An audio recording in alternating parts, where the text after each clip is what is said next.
Iniciamos un estudio que se llama el arrepentimiento hace 2 semanas, muchos de ustedes vinieron, y fue la primera parte con el título El verdadero arrepentimiento. Hoy en la mañana, en la primera conferencia, hablé sobre los peligros de no arrepentirse, que voy a continuar en esta conferencia, así que todos ustedes que no vinieron a la segunda conferencia, ahí está el cassette. Ahí lo pueden ustedes conseguir. Por cierto, a ver a quién le cae desde la primera conferencia. Ningún beisbolista por acá. Entonces, esta es la tercera y la última parte. Van a ser 3 conferencias sobre un tema del cual ya no se habla. Ahora que he estado viajando un poco más alrededor de Estados Unidos, Centroamérica, tenemos ya un viaje programado para Europa, ahora en noviembre tal vez a España, Italia, y ahora en noviembre el viaje que vamos a hacer a Israel. Me he dado cuenta cada día que viajo, que casi no se habla ya del arrepentimiento, del pecado, del juicio eterno, del infierno, del juicio final, etcétera, etcétera. El evangelio que se está compartiendo en las iglesias es un evangelio light, fácil y barato a la marucha. Es un evangelio donde se está usando demasiado el entretenimiento, el dorarles la píldora, como decimos en México, a la gente. Todo está bien, peace and love. Y las iglesias se están llenando de cientos, tal vez de miles o millones alrededor del mundo de personas no arrepentidas. ¿Cómo pueden arrepentirse si desde que llegaron a la iglesia ni siquiera se menciona la palabra arrepiéntanse? Tal vez oyeron al llegar a la iglesia: ¿quieres recibir a Cristo? ¿Quién quiere recibir a Cristo? Y levantan las manos: bienvenidos al reino de Dios. Cuando el evangelio no nos permite presentar ni reclutar tampoco a la gente de esta manera. Cristo presentó, los apóstoles presentaron, los profetas del Antiguo Testamento presentaron el evangelio de otra manera que ya no se está presentando. La manera de poder invitar a la gente a venir a la cruz es con una sola condición, y esto es el arrepentimiento. Imagínense que la palabra más importante de Cristo, porque fue la primera palabra que Jesús mencionó, la primera palabra que mencionó Juan el Bautista, el primer mensaje de los apóstoles en la iglesia primitiva fue: arrepiéntanse, hagan obras de arrepentimiento, bautícense para que puedan ser remitidos sus pecados. Esta palabra se está ya suprimiendo de los mensajes, de las predicaciones en la mayor parte de las iglesias. Entonces, como les decía, se están llenando las iglesias de gente no arrepentida, que pueden creer que pueden vivir 2 vidas, que pueden vivir delante de Dios escondiendo sus pecados, que pueden tener una vida light sin tomar nunca en serio a Dios. Y cuando nosotros escuchamos a Cristo en sus últimos mensajes, en el libro del Apocalipsis capítulo 2 y capítulo 3, capítulo 2 y capítulo 3 del Apocalipsis, las últimas palabras de Jesucristo no fueron a los incrédulos. De las 7 iglesias a quienes están dirigidas las cartas del Apocalipsis, a 5 de las iglesias, de las 7, Cristo les llama a que se arrepientan.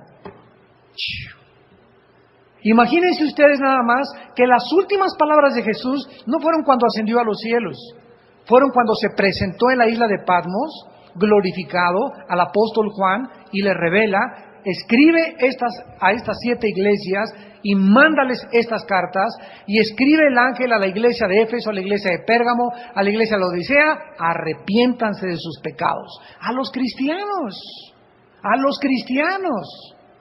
Entonces, si la entrada al reino de Dios es a través del arrepentimiento, es importante, es lógico que sepamos qué es el arrepentimiento. Para los que no vinieron a la primera conferencia, hago un breve resumen. La palabra arrepentimiento viene de 2 raíces. De la palabra shuf, S-H-U-B chica, en el hebreo, que significa darse la media vuelta o volverse. Encontramos en el Antiguo Testamento esta frase: vuélvanse a mí, dice Dios.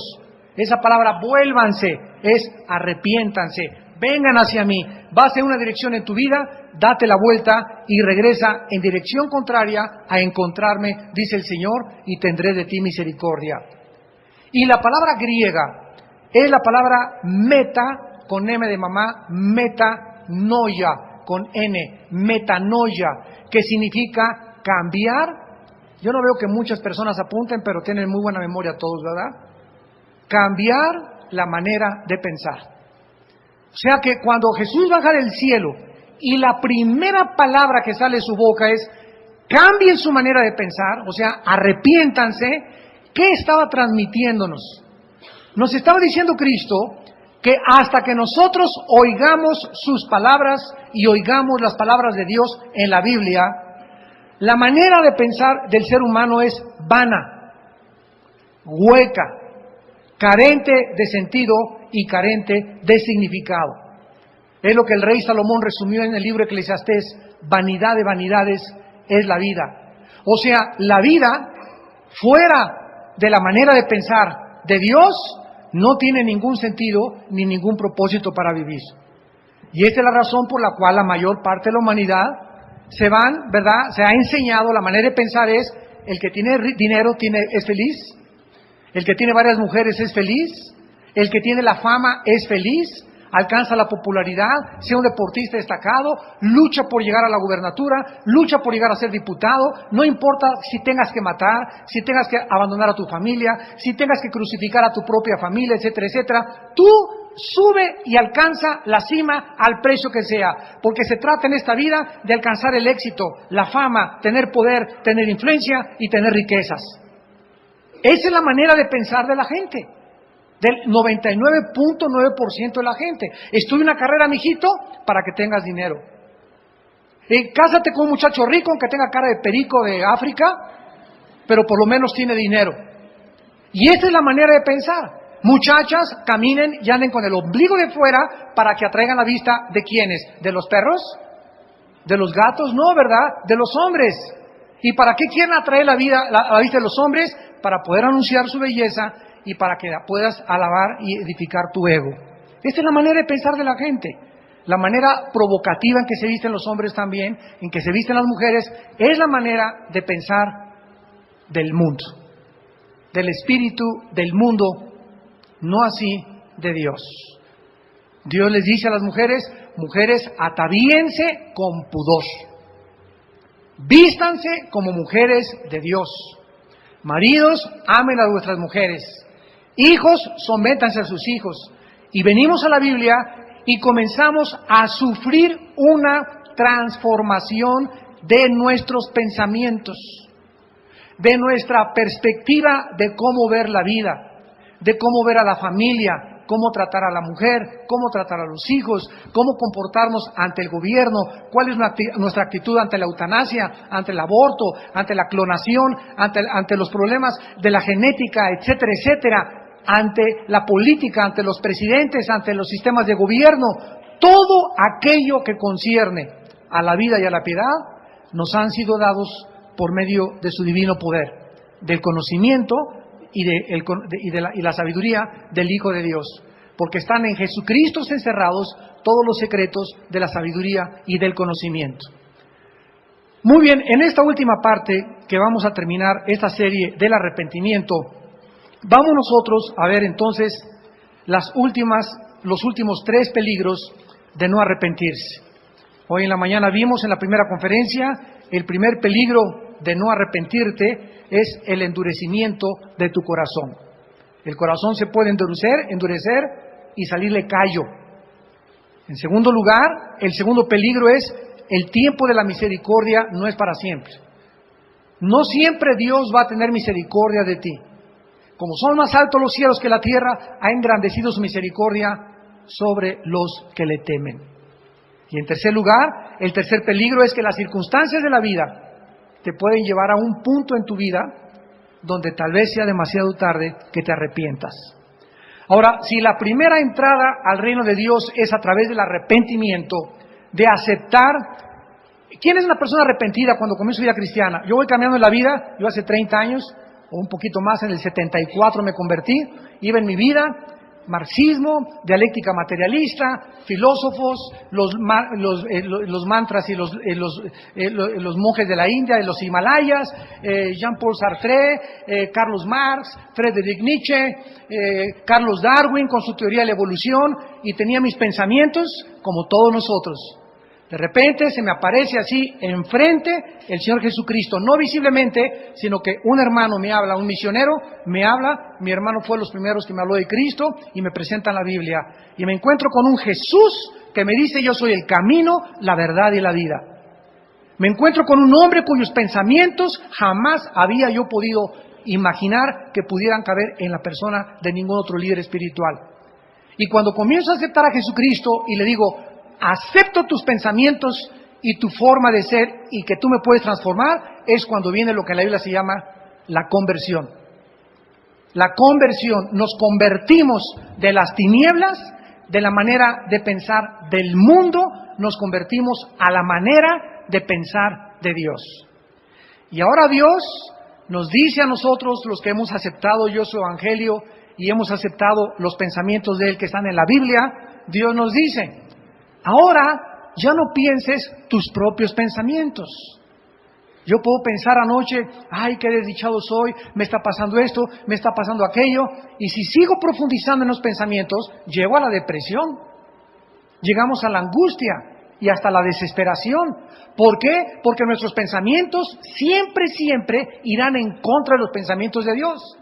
Dice Romanos 8 que la mente carnal es enemistad contra Dios. Dice en Proverbios: los pensamientos del impío son abominación a Jehová. Entonces, si me encuentro pensando mis propios pensamientos, voy a pecar. Porque así no es como piensa Dios. Y si no piensa como piensa Dios, estoy pecando en mis pensamientos. Entonces, ¿qué hago? Vengo a la palabra de Dios y encuentro: mis pensamientos para ti son de paz, de prosperidad. Jeremías 29:11, estoy contigo, no te dejaré, no te abandonaré, esfuérzate, levántate, y comienzo a pensar lo que Dios piensa de mí. Y cuando comienzo a ver que Dios piensa de mí lo mejor, mi vida comienza a levantarse. Abandono mi manera de pensar y mi pozo de la desesperación y me aferro a los pensamientos de Dios. Y yo sé que contigo, Señor, derribaré muros, asaltaré murallas y con mi Dios derribaré ejércitos. Y estás adiestrando mis manos para la batalla, etcétera, etcétera. Esta es la forma en la que Dios quiere que pensemos. Bueno, así inició nuestra vida cristiana, así tiene que continuar. ¿Qué significa? Que los cristianos, síganme con mucho cuidado, los cristianos, los verdaderos cristianos, todos los días tienen algo de qué arrepentirse. El arrepentimiento no solamente comenzó nuestra vida cristiana, sino que debe de formar parte de nuestra vida cristiana. Si te acuestas hoy en la noche sin haberte arrepentido de ningún pecado, ya ni San Crisóstomo. Te van a decir Santa Rita de Casia, porque ni siquiera ellos podían acostarse sin haberle dicho a Dios: hoy, Padre, tuve un mal pensamiento, una mala actitud, una mala contestación. Todos los días nos despertamos y salimos a un mundo contaminado. Un mundo contaminado. Y oír las conversaciones en el avión, en el aeropuerto, en el restaurante, caminando en plaza, galerías, la gente cómo se viste, etcétera, etcétera. Estamos ante un mundo infectado, contaminado por el pecado. Entonces es lógico que algo de lo que vemos, algo de lo que oímos, algo de donde nos estamos desenvolviendo, se nos pegue. Pensamientos, palabras, actitudes, etcétera, etcétera. Ya tuviste una mala actitud con tu hijo, con tu esposa, con tu esposo, pero diario tenemos algo que hemos hecho en contra de los pensamientos de Dios. Si desarrollamos el hábito todos los días, es un hábito de antes de acostarnos decirle: Señor, examina mi corazón, conoce mis pensamientos. Y comienzas desde la mañana a recorrer tu vida. Hoy cuando me levanté, ¿dónde fui? ¿Qué hice en el tráfico? ¿A quién le recordé el 10 de mayo? ¿A quién le toqué el claxon? ¿Por qué me enojé? Etcétera, etcétera. Padre, perdóname y lávame con tu sangre. Mientras más y más y más nos arrepentimos todos los días, nuestra mente más y más es transformada. Y mientras más transformada es nuestra mente, más sensibles nos volvemos a la convicción de pecado del Espíritu Santo. Más sensibles nos volvemos a la voz del Espíritu Santo. Hasta que llega el momento, ¿verdad?, en nuestra vida en la que somos tan sensibles que sabemos que eso no es de Dios y reaccionamos inmediatamente y lo rechazamos. Y entonces comienzas a armarte y a convertirte en un guerrero y en una guerrera de Dios. Comienzas a caminar con una armadura tan tremenda que comienzan los dardos del maligno a caer en nuestra vida y pum, y pum, y pum, y pum, y rebotan. ¿Y quiénes son los guerreros? A quienes Dios manda al frente de la batalla. A lo caliente, ahí está donde están los guerreros de Dios. Y estos guerreros de Dios nos hacen falta en el mundo entero porque ya no hay cristianos, guerreros de Dios. Hay cristianos hechos de mermelada McCormick. Cristianos chocantes, orgullosos, insensibles, con un ego del tamaño del mundo, no están quebrantados, no están humillados delante de Dios, no han tomado en Dios en serio, sus vidas no están disciplinadas, y eso es lo que yo les dije ahora en el Congreso de Hombres allá en Ontario, en California, a los más de 1,300 líderes hispanos de las iglesias de California. ¿Para qué estamos predicando el Evangelio? ¿Qué les estamos transmitiendo a nuestros hijos? ¿Qué convicciones les estamos transmitiendo a nuestros hijos? ¿Qué convicciones? Sí, sigue a Cristo. Yo les dije en aquel congreso, se citó a las 9 de la mañana. Y a las 9:15 llegaron unos, a las 9:20, a las 9:25, a las 9:30 comenzó el congreso. Luego había un break o un punto de descanso para el lonche, se dice 15 minutos de descanso y se tomaron 25 o 30 minutos. Cuando me tocó el mensaje, ya se imaginarán lo que les dije. Les dije, ¿saben qué, hermanos? Con la compasión y con el amor y las misericordias de Dios, y con mucho amor se los digo, no somos hombres de Dios. No somos guerreros, no somos soldados, somos una bola de mentirosos. Porque si decimos a las 10 minutos es, y aquí estoy a los 10 minutos. Si decimos comenzamos a tal hora, comenzamos a tal hora. Y aunque no haya nadie, comenzamos a esa hora. Porque somos hombres de palabra. Ese ser hombres de palabra, hombres de integridad. O somos o no somos. Imagínense estarnos dejando llevar, porque pues la gente cada día aquí llega más tarde. ¿Vamos a cambiar el servicio? No, no lo vamos a cambiar. Ya lo hemos cambiado 3 veces aquí en esta iglesia de Toluca. Y la gente sigue llegando tarde, y sigue llegando tarde, y sigue llegando tarde. Así van a llegar de tarde, pero no al infierno. Y llega el momento en tu vida en que te tienes que tomar en serio y ser hombre de palabra. Voy a llegar a un lugar, a esa hora estoy. Tengo una cita, voy a estar 10 minutos antes de la cita. La puntualidad, la pulcritud, la responsabilidad, la disciplina, los buenos hábitos son los que forman el carácter. Y si no tenemos carácter, no somos soldados. No somos soldados. En un ejército hay disciplina. Miren, estaba leyendo el otro día algo que me conmovió profundamente. El entrenamiento de los Navy SEALs de la Marina de los Estados Unidos. En un libro de un grande hombre de Dios que escribió acerca del carácter cristiano. Estos Navy SEALs, que en muchas películas salen, es un grupo élite del ejército americano, de la Marina de Estados Unidos, entrenados para misiones súper especiales. Son la crema y la nata del ejército de Estados Unidos, de la Marina americana. A estos muchachos los reclutan a los 18 años y durante 3 años los meten en cuartos oscuros sin dormir 2-3 días. Los despiertan a las 4 de la mañana con cubetas heladas con hielos. Los insultan, les gritan, los patean, los empujan, los acorralan durante 3 años, los hacen nadar como 25 o 30 kilómetros. Y me estoy ahogando, y los sacan y los vuelven a meter otra vez al agua. Los levantan a meterse en aguas heladas, en tinas heladas con hielos. Los hacen a ir en contra de todo aquello que ellos aman, de sus placeres. Y tienen una campana donde pueden llegar y tocar la campana, que significa renuncio, me doy por vencido, no quiero formar parte de los Navy SEALs. De cada 500 reclutas, 15 salen graduados. Y eso impactó mi corazón, porque es lo que Dios está haciendo con nosotros, nos está entrenando. Y los cristianos, talán, talán, talán, talán. Me miró feo, ya no regreso a esa iglesia. Me dijeron que me están regañando porque llego tarde. Y somos cristianos que estamos denotando la calidad de lo que estamos siendo hechos. Y no vamos a poder sacudir Toluca, ni el Estado de México, ni impactar nuestra nación, ni cambiar las vidas de las personas, mientras mantengamos ese cristianismo frío, apático, fácil y barato. Somos un ejército, así la Biblia nos considera. Somos soldados. Los soldados necesitan disciplina, carácter. Y si no tenemos eso, somos del montón nada más. Y todos los días suena tu campana. Ya no quiero enseñar, ya no quiero. Con cual vuela la mosca, ¿verdad? Y ya se enojaron, ya chillaron, ya no quieren seguir en el camino de la vida cristiana. ¿Por qué? Por el carácter tan débil que tienes. Hoy estamos encontrándonos con muchos matrimonios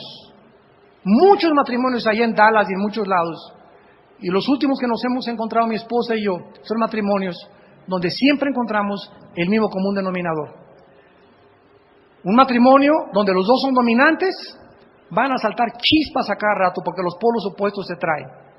Pero si son dos polos iguales, ¿verdad? Van a saltar chispas. Ella tiene carácter y él tiene carácter. Es un matrimonio muy difícil a menos que ella se dé por vencida y deje que él sea la cabeza. Y que él sea la cabeza no significa que va a dominar, significa que va a tomar la responsabilidad de ser el varón de su casa. No se trata de ver quién domina a quién, se trata de ser responsables en las cosas que Dios nos ha dado. Y en estos matrimonios hemos encontrado que la mayor parte de los problemas es por la falta de carácter del varón. Hoy le dije a un muchacho ahí, porque fíjate, mi esposa no sé qué tantas cosas, y pleitos y pleitos y pleitos, y pues tiene razón mi esposa, ella dice que no tengo carácter, que para todas las cosas, ¿verdad? Ella tiene que tomar las decisiones, ella es la que lleva el asunto, etcétera, etcétera. Son Jezabeles casadas con Acabs. Y este problema tiene que cambiarse. No repito, para que ella le transfiera el dominio, no es cuestión de dominar, es cuestión de responsabilidad. ¿A quién le toca la responsabilidad del hogar? Al varón. El varón da los permisos, el varón toma las decisiones, malas o buenas, el varón las toma. Porque así lo dice Dios en sus pensamientos. Y si está equivocado el varón lleva el juicio de Dios sobre su vida. Pero el varón tiene que tomar en su casa las riendas de su hogar. Y darle el rumbo al barco, y darle el rumbo y la responsabilidad que ese hogar merece y necesita. Mientras tanto, no podemos llamarnos varones de Dios, ni hombres de palabra. El cuarto peligro de la falta de arrepentimiento, para que se aflojen el cinturón, son las presiones externas del mundo. Va a ser el cuarto peligro que va a impedir que te arrepientas, las presiones externas del mundo en que vivimos. Nunca jamás en la historia del mundo ha sido amigo de la gracia y de la misericordia de Dios, ni de la moral. La Biblia nos muestra que somos un ejército que estamos caminando en este planeta que es un territorio ocupado por el enemigo. Así es, los cristianos hagan de cuenta que somos extraterrestres. Así lo dijo Juan 17. Jesús dijo, ustedes no son de este mundo. ¿Qué significa? Mi mamá me dio este cuerpo, mi papá también, y nacimos en este mundo. Yo nací en Oaxaca, tú naciste en Xonacatlán, en Macamazán de las Manzanas, etcétera, etcétera. Nacimos en este mundo, pero al recibir la vida de Dios del cielo, en ese momento nos convertimos en ciudadanos del cielo, regresamos a lo que es nuestro verdadero hogar y estamos aquí en este cuerpo esperando salir de este cuerpo para irnos a reunir con nuestra compañía de hermanos que están esperándonos para volver a bajar a esta tierra y venir a conquistar finalmente a Satanás e imponer el reino milenial mesiánico de Jesucristo, el Hijo de Dios. Y Cristo regresará con los soldados guerreros nada más. Todos aquellos cristianos que no formaron parte de ser guerreros, que fueron apáticos, cristianos carnales, fáciles y baratos, todos esos cristianos se van a quedar. Se van a quedar en este mundo, en la gran tribulación, en la ira de Dios, etcétera, etcétera, porque nunca hicieron firme su vocación y elección. Y este es el tiempo de hacer tu vocación y elección. Miren, se vienen sobre el mundo tsunamis, tornados. Como dijo mi esposa, yo no sabía lo que era un tornado. Nunca en México ha habido tornados. Estados Unidos es el país con más tornados del mundo. Y un tornado es un movimiento de aire increíble que se forma 2 veces el ancho de esta iglesia, el núcleo de algunos que son hasta mucho más amplios, y comienza a caminar y todo aquello a su alrededor se lo lleva y lo arrebata.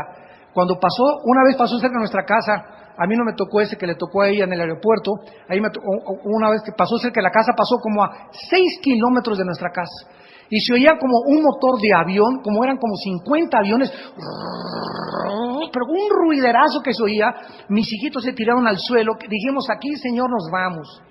Ahora sí que aquí nos vamos contigo, estamos listos, Señor. Creímos que iba a pasar, ya al ratito íbamos a ver la casa volando, etcétera, etcétera, y arrebatados por el tornado, ¿no? Es algo horrible, pero van a haber más tornados, más tsunamis, más terremotos, más granizos, más plagas, más infecciones, más y más degradación moral, más corrupción, más infecciones, más enfermedades contagiosas. El mundo se está aproximando al final de los tiempos. Y los cristianos siguen en la iglesia, llegando tarde, sin disciplina, sin hábitos, sin carácter, cristianos fríos. El domingo están en la iglesia, de lunes a viernes van con el anticristo a jugar cartas y el póker, etcétera, etcétera. Y aquí llegan el domingo, santo, santo, santo, y dice el Señor, ya basta. Si yo soy Dios, decídete hoy, y si no, a ver a quién quieres servir. El mundo nos odia, porque no somos de este mundo. Miren las palabras de Jesús en el Evangelio de Juan, capítulo 15. El Señor Jesús nos advirtió claramente para que entendamos esta mecánica, para que entendamos la manera de pensar de tu misma familia que no es cristiana, de tus amigos en la escuela, de tus compañeros en tu trabajo. No te sorprendas que sean como son las gentes, no te sorprendas. Dice en Juan capítulo 15, versículo 18,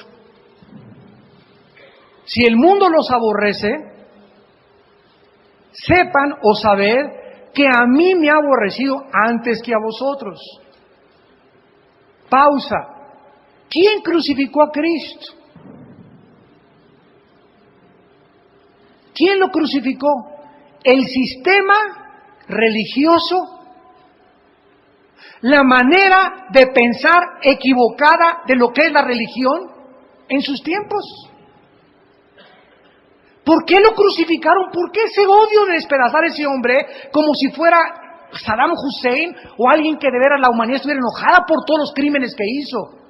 Cuando jamás Cristo pecó, jamás lastimó a nadie, resucitó a los muertos, sanó a los ciegos, a los sordos les dio el oído, a los mudos les dio la lengua, a los quebrantados de corazón anduvo haciendo bienes y sanando, predicando la luz. ¿Por qué ese odio contra ese hombre? ¿Cómo es posible que cuando Pilato haya salido y les haya dicho, bueno, a ver si cambian de manera de pensar? Ahí está Barrabás, borracho, parrandero, jugador, le dice el mocho orejas de Jerusalén. Y ahí está Cristo, el justo. ¿A quién quieren que yo suelte? ¡Suelta Barrabás! ¡Suelta Barrabás! ¡Crucifícale! ¡Crucifícale! ¡Crucifícale! ¿Cómo te explicas tú que eres sociólogo, psicólogo, antropólogo? ¿Cómo te explicas ese odio? ¿Por qué lo crucificaron a Cristo? Porque Él baja a un mundo ocupado por el enemigo, cuyos pensamientos chocaron contra los pensamientos de Él, porque el mundo odia la luz, el mundo odia que le digan la verdad. Muchos de ustedes en este momento se están revoloteando ahí sobre su silla. Porque siempre que se pone el dedo en la llaga, a nadie le gusta. A nadie le gusta que le digan sus verdades. a nadie. ¿Por qué? Porque tenemos dentro de nosotros, aparte del mundo que nos rodea, un ego. Un ego que lo queremos proteger a como Dios quiera. Y es como una concha que está envolviendo un perfume, lo que es bueno de Dios. Y Dios está tratando con esa concha y le está con un cincel, dale las pruebas, lo que nos pasa en la vida son golpes a nuestra concha. Y dale y dale. Cuando la concha se rompe, es lo que se llama en la Biblia el quebrantamiento.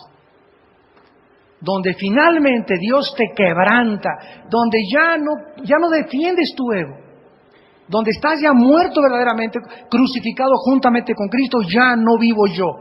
Ahí está un hombre hablando con un ego totalmente quebrantado. Y ahí comienza a salir el perfume.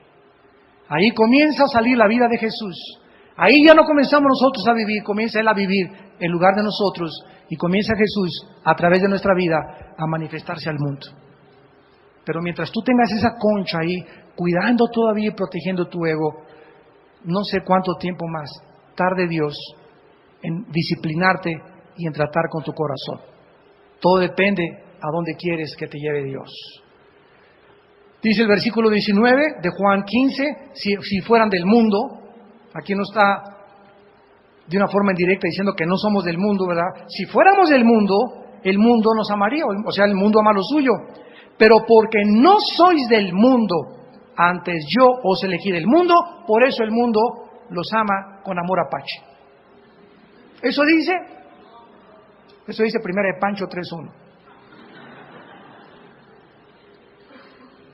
Vamos entonces a comenzar a meternos en los pensamientos que estamos en un mundo a quienes les vamos a caer gordos. Estamos ante un mundo que cuando viene la proposición del aborto van a sacar todas las espadas posibles en contra de la verdad. Y van a usar salud pública, van a usar miles de pretextos para ir en contra de lo que es la verdad. Es un crimen. Pero van a tratar de barnizarlo, de taparlo para cubrir sus conciencias. Cuando el mundo saque que los homosexuales no se pueden casar, el mundo comenzará a defender esta posición. Los legisladores comenzarán a legalizarlo y comenzarán a usar miles de pretextos. Es que es otro estilo de vida. Es que un hombre y un hombre sí pueden vivir juntos. Dos mujeres juntas también pueden vivir. Si hay más divorcios entre parejas heterosexuales, ¿por qué entonces no hay de homosexuales? Y van a sacar 1001 en su manual de excusas para poder proteger sus conciencias que los atormentan. La Biblia dice, ningún homosexual heredará el reino de Dios. Entonces, a Dios no le importa lo como piense el mundo, ni a nosotros tampoco, sino cómo piensa nuestro Padre. ¿A quién quieres agradar? Siempre vendrá esa encrucijada en nuestra vida. O agradamos a la familia, o agrado a mis compañeros de trabajo, o agrado a mis amigos, o agrado a mis amigas, o agrado a Dios. Tú escógelo. Y todos los días vamos a enfrentarnos con este tipo de decisiones, de estar buscando a quién vamos a caerle bien. Y si estás tratando todavía de caerle bien al mundo, te conviertes en enemigo de Dios. Dice en Santiago 4, versículo 4, oh almas adúlteras, ¿qué no sabéis que la amistad del mundo es enemistad contra Dios? Cualquiera que se constituye amigo del mundo, cualquiera que quiera seguir la corriente del mundo, cualquiera que quiera caerle bien a la gente, para no perder amigas, para no perder a mi familia, para no perder y que no digan que soy una religiosa, una monja, un monje, etcétera, etcétera. Ok, para que no digan eso, vete con ellos entonces y pierde el favor de Dios. Pero ¿sabes una cosa? Al Hijo de Dios, por ir en contra del mundo, le pusieron clavos en las manos, espinas en la cabeza y clavos en los pies. Azotaron su espalda y como un cordero en medio de sus verdugos no abrió su boca. Y tenemos que tomar en conciencia a lo que Dios nos ha llamado. El mundo se va a oponer a que te arrepientas, porque es muy fuerte la oposición del mundo. Miren ustedes en Primera de Juan, ya no en el Evangelio de Juan, sino en la primera carta de Juan, está antes del Apocalipsis, Primera de Juan capítulo 4, Dice el versículo 5 y 6, Primera de Juan 4, versículos 5 y 6. Habla el apóstol Juan y dice, ellos son del mundo, por eso hablan del mundo. Ay, ya supiste lo que le pasa a Britney Spears, y qué le pasó a Ricky Martín, y qué le pasó a fulana de tal, y qué ves esas otras cosas. Siempre están interesados en el mundo. Conocen con quién se casaron, con quién no se casaron, dónde fueron su luna de miel, dónde se fue fulano de tal, dónde se fue Tom Cruise, con quién se casó ahora, cuándo se divorciaron, cuándo se divorciaron. Siempre están atentos a lo que hace el mundo, pendientes de las cosas del mundo. Pregúntales con quién fue la última esposa de Tom Cruise, pero no les preguntes si saben el Salmo 23. Ellos son del mundo, por eso hablan del mundo, y el mundo los oye. Tú invitas al jefe de tu trabajo a desayunar y le vas a tener que hablar pues del petróleo, le vas a tener que hablar, él te va a decir de la señora con la que se acostó anoche, la amante con la que se acostó anoche, el último traje que se compró, los negocios que están haciendo. Vayan a cualquier reunión de hombres de negocios, lo único que hablan es de dinero y de negocios, en qué invirtieron, a cómo está la mejor inversión, en dónde invertir el dinero, todas las cosas que están atañiduras con el mundo. Pero si tú comienzas a decirle, me permite, don Pancho, gracias por lo que usted me quiero decir, quiero darle un mensaje después. Fíjese que hace 2000 años un hombre murió en una cruz. Y la Biblia dice que a través de la muerte de ese hombre, Él puede perdonar los pecados de usted, don Pancho. Y lo primero que don Pancho te va a decir, ¿qué me viste cara de pecador? Inmediatamente el mundo va a sacar su espada y va a tratar de defenderse hasta que tú le comiences a hablar la palabra de Dios. Pero cuando nos juntamos los cristianos, ¿de qué hablamos? Bueno, si eres espiritual, vamos a hablar de cosas espirituales, en el desayuno, en la comida, etcétera, etcétera. Si eres carnal, no va a haber comunión entre yo y tú, y vamos a tener una conversación del mundo, de los negocios, el dinero, la ropa, la moda, la moral de la vida, etcétera, etcétera. Ellos son del mundo, por eso hablan del mundo, y el mundo los oye. Nosotros somos de Dios, el que conoce a Dios nos oye. El que no conoce a Dios no nos oye. Escucha, en esto conocemos el espíritu de verdad y el espíritu de error. ¿Cómo puedes saber cuando alguna persona es cristiana? Por la forma de su conversación, por su manera de pensar, por su manera de ver la vida, por su perspectiva respecto a la moral, respecto al gobierno, al sufrimiento, al amor, al pecado. Una persona que no es cristiana no puede tener un concepto adecuado del pecado, ni siquiera cree en el pecado. Y te dicen, ¿de qué pecado? Mírate tú, que eres peor que yo. En segundo lugar, este fue el cuarto. El quinto lugar, lo que impide el arrepentimiento es el orgullo cegador. El orgullo.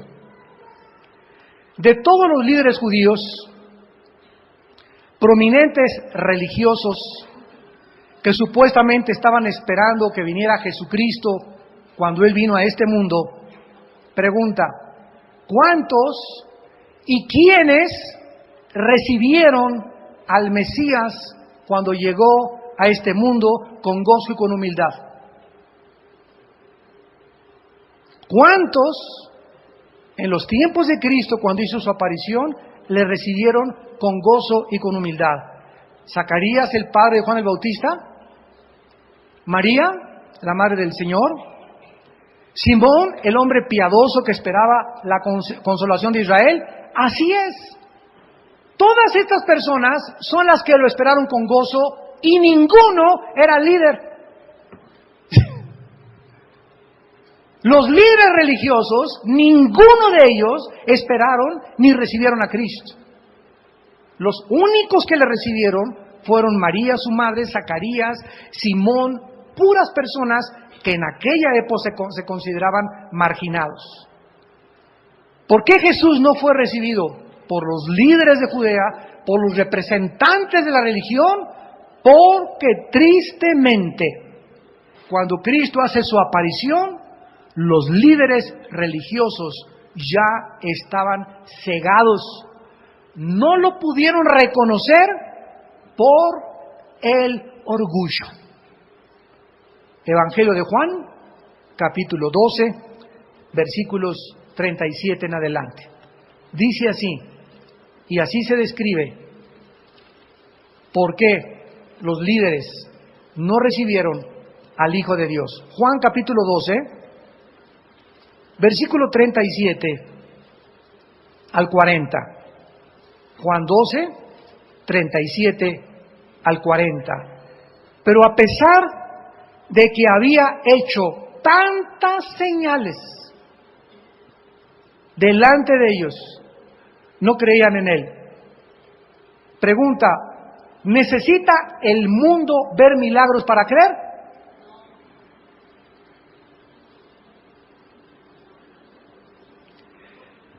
Nosotros también. El mundo no necesita milagros para creer. Ellos dicen que si ven milagros van a creer. Y si yo veo un paralítico, me dijo un señor hace muchos años que se levanta y decía, ¿cómo no voy a creer en Dios? Le dije, discúlpeme, pero sus emociones van a ser impactadas por 10 minutos, media hora, se va usted a sorprender, caminó de veras, pero a los 2 o 3 días usted va a regresar a su antigua vida. Porque la fe es por el oír y no por la vista. Y aún ya siendo nosotros cristianos, seguimos los cristianos buscando milagros. Dice que para afirmar nuestra fe, y no es verdad, es porque en nuestra naturaleza existe algo de ese espíritu del mundo que es la curiosidad. Y queremos ver algo sensacional, algo que pasa. Yo no estoy diciendo con esto de que no existan los milagros. Gracias a Dios por los milagros, pero hay de aquellos que los están buscando para confirmar su fe o creer en Dios.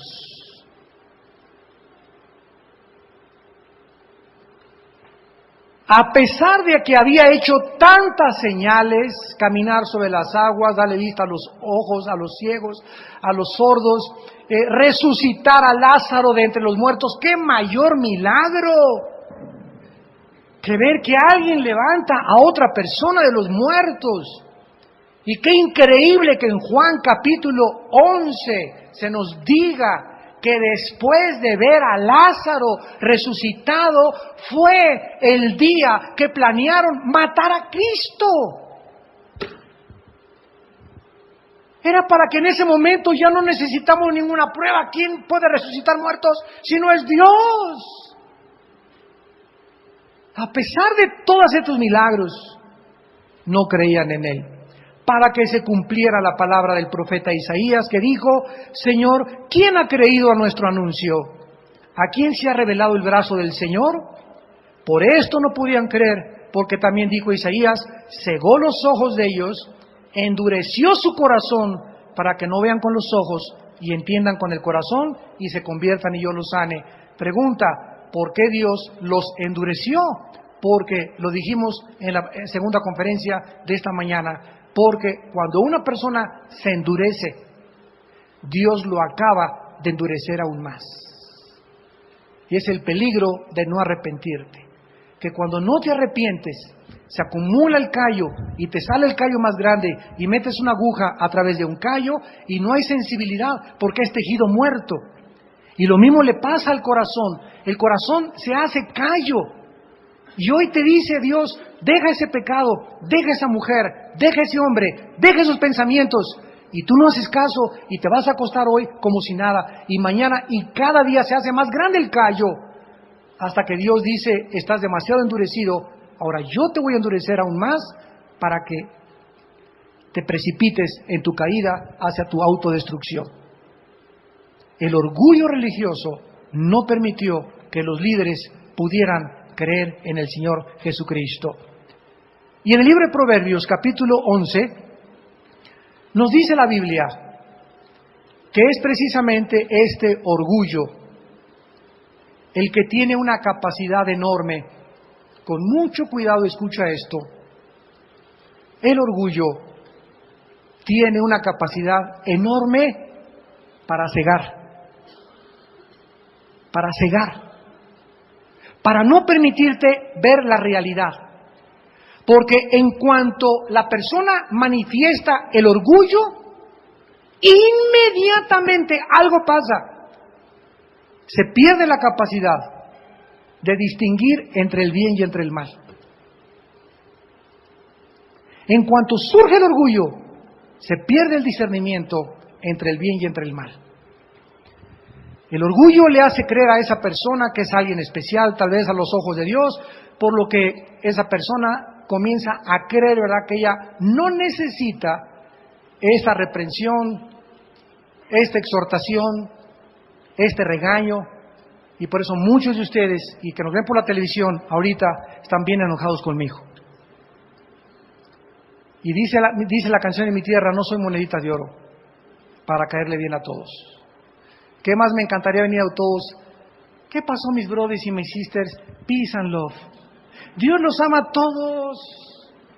Todo está bonito, todo está padre, está lindo, ¿verdad? Gloria a Dios, levantemos la gloria a Dios. Maravilloso es el Señor. No arrepentimiento, no juicio, no infierno. Y así se mantiene a la gente con ese evangelio light, con ese evangelio light, con ese evangelio light. Y la gente se comienza a creer buena. Y comienzan a creer que de veras todo está bien y no está bien. Necesitamos que se nos mueva la alfombra. Necesitamos en los tiempos que vivimos que se nos mueva el tapete. Que un terremoto espiritual nos sacuda y saque de nuestra vida toda esa mugre que estamos guardando y almacenando por creer que todo está bien. Y no está bien. Dios está enojado contra el pecado todos los días. Y Dios odia totalmente que nosotros nos endurezcamos porque Él sabe cuánto vamos a sufrir. Dios sabe cuánto nos hace sufrir el pecado. Dice Proverbios 11, versículo 2. Cuando viene la soberbia, viene también la deshonra. Mas con los humildes está la sabiduría. Proverbios 16. Versículo 18. Antes, no después, antes del quebrantamiento es la soberbia. Y antes, tampoco después, antes de la caída, la altivez de espíritu. Aquí descubrimos que hay dos tipos de quebrantamiento. El quebrantamiento que yo le permito a Dios para que Él me quebrante y yo me someto y me rindo a que me quebrante, o el quebrantamiento que me acarrea mi orgullo. Y siempre antes del quebrantamiento, la persona a quien Dios tiene que quebrantar, había orgullo en su corazón. Y antes de que una persona pueda comenzar a caer, era altivo de espíritu. Dice Proverbios 21, versículo 4, altivez de ojos y orgullo de corazón y pensamiento de impíos son pecado.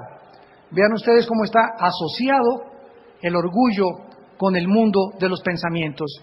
Y terminamos con el último peligro por no arrepentirse, que es que los pecados tienen un límite. El último peligro es que tus pecados y mis pecados tienen un límite. Vayamos al libro de Génesis, capítulo 15, y veamos 3 ejemplos para terminar esta serie. ¿Ustedes creen que puede una persona continuar pecando sin ningún temor de Dios, ni de llegar al límite que Dios ha establecido? ¿Ustedes creen que Hussein creyó que iba a durar 25 o 30 años más? ¿Ustedes creen que Adolfo Hitler creyó que había un límite para sus pecados? Tampoco. Todas las personas, no solamente los grandes asesinos y genocidas como ellos, sino también hay personas en muchas iglesias adúlteras, ladrones. Yo les dije ahora en el Congreso de Líderes, en la iglesia hay ovejas, cabritos y lobos. 2 que 3 mazacuatas, coralillos y cascabeles.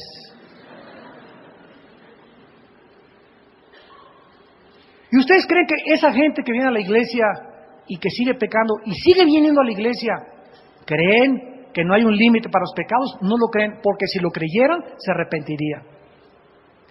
Pero como no creen, creen que pueden seguir igual todo el tiempo, porque no les ha sucedido nada, por eso siguen pecando. Y desde el principio Dios estableció, Génesis capítulo 15, versículo 16, Dios le dijo a Abraham: en la cuarta generación volverán acá, porque aún no ha llegado a su límite en el hebreo. Lo tradujeron a su colmo. No ha llegado a su colmo la maldad del amorreo hasta aquí.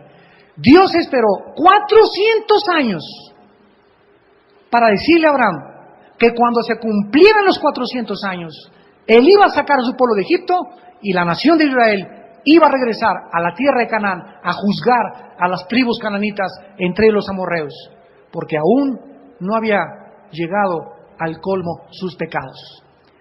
Y cuando en Sodoma y Gomorra, para terminar, los homosexuales, Pancho, vente aquí, vamos en la mano ya, hasta por Plaza Galerías amarrados ahí de la mano, y las mujeres también de la mano ya amarradas, y creen que pueden andar todo, y ahí y en Bellas Artes hay y y todo está bien, y aquí están los diputados que nos apoyan, y creen que así van a seguir y desfilando en Reforma, y creen que ya son libres y que de verdad son libres, y no nos imaginamos ninguno de nosotros cuánto sufren estas personas realmente en la realidad. Pone una cara de que todo está bien y que son libres y que ya son liberados, etcétera, etcétera, y que no tienen complejos, y no saben por dentro que su conciencia, aunque lo nieguen, su conciencia los atormenta, que están violando la ley más santa y más grande de Dios, que es el afecto natural que debemos de tener, hombre por mujer, mujer por hombre, y no hombre con hombre ni mujer por mujer. Y los homosexuales en Sodoma llegaron a este límite, donde un ángel enviado por Dios comenzó a caminar, y dice la Biblia que los ángeles se parecen a los hombres. Igual que los ángeles caídos, los ángeles de Dios se parecen a los hombres. Cristo tenía figura de hombre, y Dios en la Biblia tiene figura de hombre también. Por eso somos a la imagen y semejanza de Él. Dios tiene figura de hombre, Cristo tiene figura de hombre, los ángeles tienen figura de hombre. Y era tan guapo, tan atractivo este ángel, que los homosexuales se fueron tras él, tras él, tras él, tras él.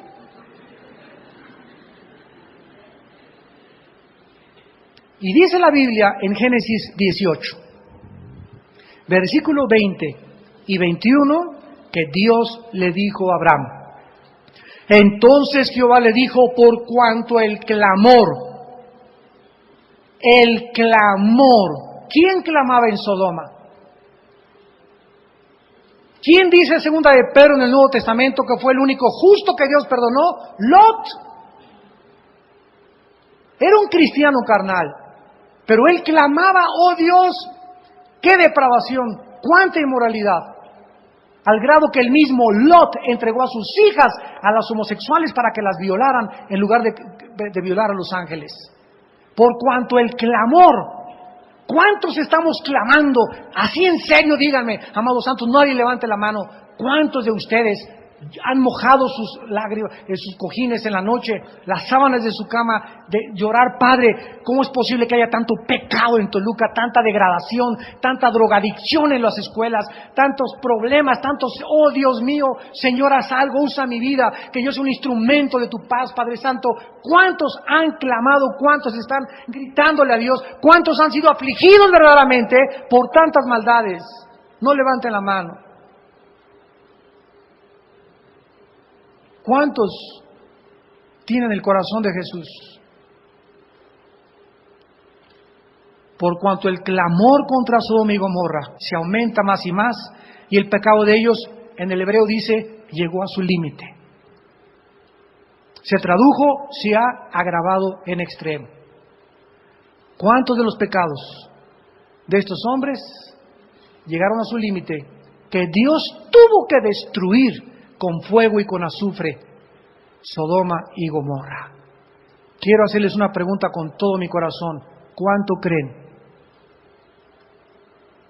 que le falta al mundo que vivimos para que Dios lo juzgue? ¿Cuántos meses o días nos quedarán? Porque dice la Biblia que va a caer como ladrón en la noche. Como en los tiempos de Noé, ja, ja, ja, ji, ji, ji, jo, jo, jo, todo bien, y sin que te des cuenta, purru, pum, pum, pum, pum, pum, pum, pum. Vendrá la destrucción inesperada en este mundo.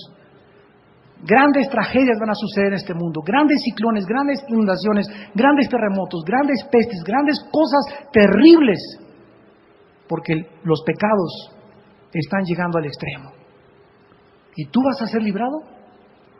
¿Voy a ser librado yo?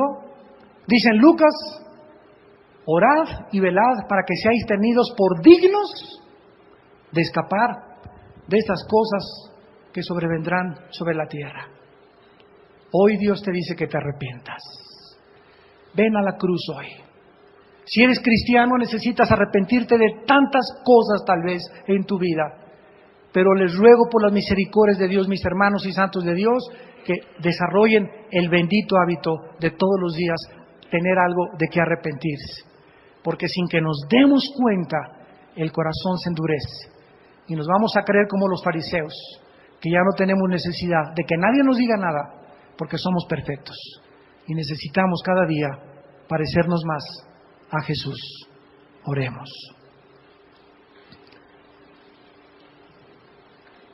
Padre, te damos gracias por tu palabra, que nos sigue llamando al arrepentimiento, porque nunca podremos dejar de algo de que arrepentirnos. Gracias por tu paciencia, Padre, por tu misericordia, porque nos amas con un amor eterno y porque nos has desposado para vivir contigo eternamente y caminar por el camino que se llama de la santidad. Porque así dice el alto y sublime, el que habita en las alturas y cuyo nombre es el Santo. Yo habito en la santidad y habito con los quebrantados y humildes de corazón, para hacerlos vivir, para vivificarlos, para darles fuerza, ánimo, energía, de que no desmayen. He aquí vuestro Dios viene pronto con recompensa. He aquí viene el Señor a juzgar a los vivos y a los muertos más pronto de lo que nos imaginamos. El mundo está como en los tiempos de Noé, como en Sodoma y Gomorra. Ya es normal portarse mal. Ya es normal llevar una vida inmoral. Ya es normal que los cristianos llenen las iglesias los domingos para aliviar un poco sus conciencias, para cumplir solamente una vez a la semana, pero sus corazones están muy lejos de ti. Esto no es normal. Esto es totalmente anormal. Y Dios está enojado contra aquellos que quieren burlarse de sus leyes. Eres un Dios justo tú, Señor. Eres un Dios misericordioso, pero también eres un Dios de ira. Eres un Dios que te enojas, y si algo te hace enojar es la inmoralidad, por la cual viene la ira de Dios sobre los hijos de desobediencia. Tú estás buscando un ejército como los 144,000 que no se contaminen, que sean vírgenes en sus pensamientos, santos, puros, para usarlos, para participar de esta gran cosecha de almas, para que podamos formar parte de este ejército maravilloso y glorioso y poderoso de Jehová de los ejércitos, que nos llama a las armas ya, a las armas espirituales, para luchar junto con los guerreros de Dios, que son los ángeles en el cielo, esta última batalla aquí en la tierra contra las fuerzas y los poderes del infierno. En esta tarde tal vez haya personas que no conocen a Jesucristo. Yo te invito que en esta tarde le entregues tu vida a Jesucristo, arrepintiéndote de tus pecados. Acepta que tus pensamientos están equivocados, que tu manera de pensar no le agrada a Dios. Cambia tu manera de pensar. Permite que la Biblia pueda cambiar tus pensamientos y cree que Jesucristo en la cruz pagó con su sangre por tus pecados.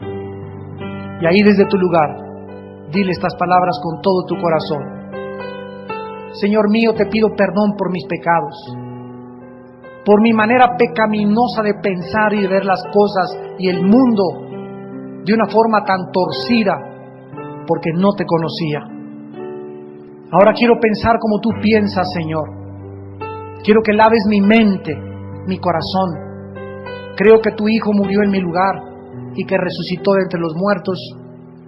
Y te pido, Jesús, que entres a mi corazón como mi Señor y mi Salvador. En tu nombre precioso, porque te quiero seguir toda mi vida. Amén.